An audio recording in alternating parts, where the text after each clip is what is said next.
Hello friends, and welcome to your virtual art class. Today is kind of a little bit of a crazy video because I am home and I don't have my normal recording equipment, so it makes it a little bit more difficult. So this is all handheld. Anyway, I am excited about this project because we are going to be combining two different kinds of drawing methods. One is observational drawing, which means you look at something and you draw it. It could be something in your house, it could be a picture that you see, it could be something outside that you're looking at and drawing. That's observational drawing. The other type of drawing we're going to be exploring is drawing from our imagination, and that's probably the type of drawing that we're most familiar with. So drawing the things, the creative ideas that come into our mind. Anyway, today we are going to be also exploring the fun world of cloud cities. To get a clearer idea of what I am talking about, I would like you to look at the slideshow that I also have attached to the assignment in Google Classroom. Anyway, as you can see here, I have gotten started on my project. I have a few different kinds of materials that I'm using, but today, if the only thing you have is a piece of paper and a pencil, that is a-okay. You can still create something completely beautiful and imaginative, and also a good example of drawing from observation. So, you can look at the pictures that I have in the slideshow of the clouds, or you could even go outside. Though today is pretty blustery and windy and cold, you might want to just look at the pictures. So, I created these clouds by using just a pencil. And what I did, you can look up here, as I started creating just big kind of puffballs, right? I'll zoom in really close here. And what I did is I took the side of my pencil. Well, first I just kind of did a line drawing of what I wanted them to look like. And one thing I was really careful of is that these little puffy parts, I didn't want them all to be the same size. I wanted them to be looking a little less, handmade, a little more organic. So I just did a thin line drawing of what I wanted my clouds, puffy parts to look like. Then I took my pencil and I was looking at some of the clouds that I shared with you online, and I was saying to myself, now what areas of the clouds are darker? And I started to shade those in. And when I did my shading, I took the side of my pencil and I started making little squigglers, right? Little curlicues, just like this. And I just used the side of my pencil going around.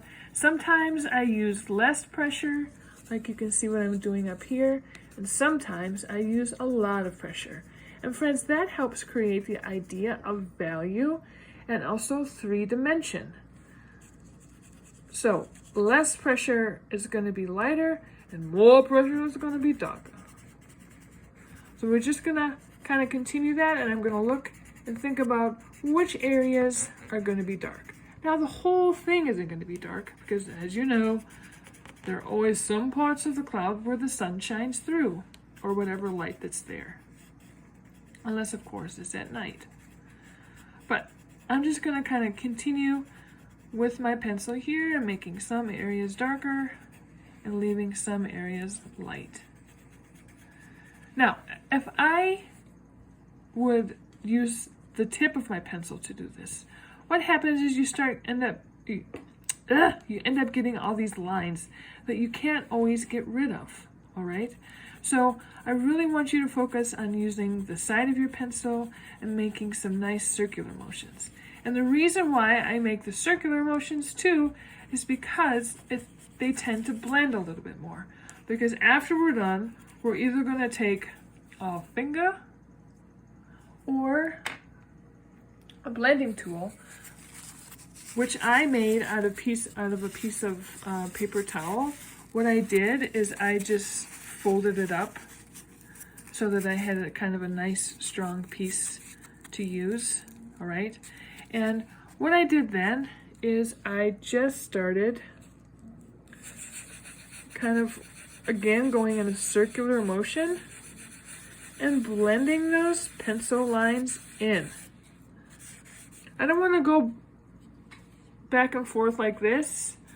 Like many things we've created, I want to emphasize following the shape of the cloud that I've created. If I would just go linear, I would just lose all these nice puffy parts, all right? And I also want to make sure that I'm keeping some light areas. So I'm just gonna kind of mess with this a little bit and make some nice volume areas, showing some 3-dimension here. And you can kind of see now all those curly Q lines that I made have now kind of disappeared because I've lightly blended them. Notice I'm not trying to make the whole thing gray. If I make the whole thing gray, then it just becomes a gray blob. If I have dark areas and light areas, then it becomes more 3-dimensional. Like you can see here, and you can see here. All right, great. Now, once you're done with the pencil area, you can decide if you want to make a blue sky, or if you just like to leave it white. Or another thing you could do is, you know, all that lead, all the graphite that you've taken off with the paper towel, you can easily take it around and just add some color with that, all right? Like I can just kind of show you right here. I have some marker here, but you can see how maybe a little bit, you can kind of see how it can kind of become a light gray, right? Anyway, just like before, I've used Crayola markers to add this blue color. And I've taken a cotton swab and I have used it to do the watercolor. Now, when I put my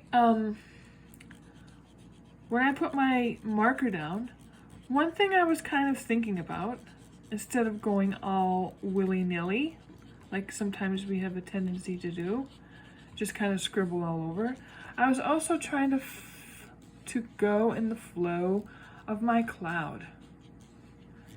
I was also kind of thinking, I was kind of channeling the wind. It is so windy today.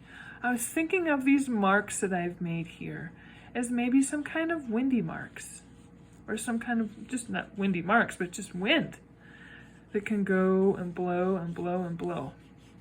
So what I'll do is I'll continue to color the rest of this light blue. And like I said, if I wanted to, I could use crayon with this. I could just use, leave it white. I could use pencil. I could use colored pencil. It's whatever you want. My big concern, or the thing I really want you to work on, is making these clouds look super realistic. Now, once you have your clouds finished, you have to put your thinking cap on. Do you have it on? And you have to start thinking about what people are going to need in order to survive in their cloud. Where are they going to go to work? Where are they going to go to school? What are their houses going to look like? What are their playgrounds going to look like? That kind of stuff. And those are the ideas that you're going to start putting down on top of your clouds, in your clouds, on the edge of your clouds. Those are some of the things you're going to think about. You also need to think about, how is a person on this cloud going to go visit their friend on this cloud? Or how they're going to go from this cloud to this cloud. So those are all things you have to think about when you're designing a city. Where are people going to live? Where are they going to work? How are they going to get from place to place? Those are the kinds of things I really want you to think about. So friends, when you start drawing your ideas, it's a good idea to first draw them in pencil. All right? So let's say from here to here, I'm going to draw just a ladder. Just your everyday ladder floating in the clouds. And that's how they're going to get from this cloud to that cloud. Now, if I hadn't painted my background blue, I could just probably leave this in pencil and leave it a pencil drawing. But since I have a blue background, I really need to have this stand out. Just like with our winter kitties and puppies and our snowflakes and all that kind of stuff, you want to be able to highlight those areas that you're drawing so that people can really see them. There's no sense in creating something super detailed and then leaving it so that people can't see it. So here is my ladder. I'm just kind of outlining it so people could see how they can get from place to place. So you see how much better that stands out? I could also color this ladder in with a different color, like a colored pencil, or like I said, a marker, or a crayon. It's all up to you, whatever you would like to use. But the key is to make this super detailed. Show all those important things. Where are people going to buy their food? Where are the grocery stores? All those kinds of things. What do their pets look like? How do their pets get around? So fill your clouds up. I've put some examples in the slideshow so you can see what you can create, and use your imagination and go wild and create something really amazing. I hope you have a wonderful, warm, cozy day, and I will talk to you again soon.